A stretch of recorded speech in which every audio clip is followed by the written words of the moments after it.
న్నాడు కాసేపు పడుకోనివ్వండి. పొద్దుపై రావటం ఎందుకు, పొద్దెక్కదాకా పడుకోవటం ఎందుకు? నీకు తెలవదు, నువ్వు వెళ్ళు.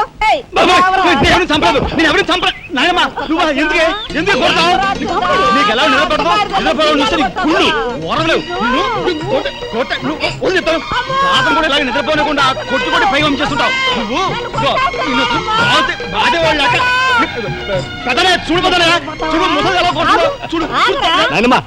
ఆగు ఏమిటే చిన్నారితో నీకేమిటి? నువ్వు నీ పెళ్ళం ఇట్ట గారాబం చేయబట్టే అటు సోంబేర్లా తయారయ్యాడు. సోంబేరి గింబేటి ఆగండి. మిట్ట మధ్యాహ్నం దాకా పడుకోవడం మూలంగా ఇంటికి ఉపయోగం, దేశానికి ఉపయోగం తెలుసా? దేశానికి? అవును మరి. నాలాంటి వాళ్ళకి ఉద్యోగం రాకపోవడం వలన స్ట్రైకులు చేసి బస్సులో తగలబెడతామా?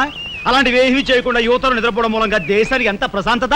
ఏమిటినైనా లాభం ఏమ్మా, కానీ సంపాదన లేనోడు 3 పూట్ల మిక్కితే ఇంటికి ఎంత ఖర్చు? అందుకే అర్ధరాత్రి వచ్చి మిట్ట మధ్యాహ్నం దాకా నిద్రపోతాను.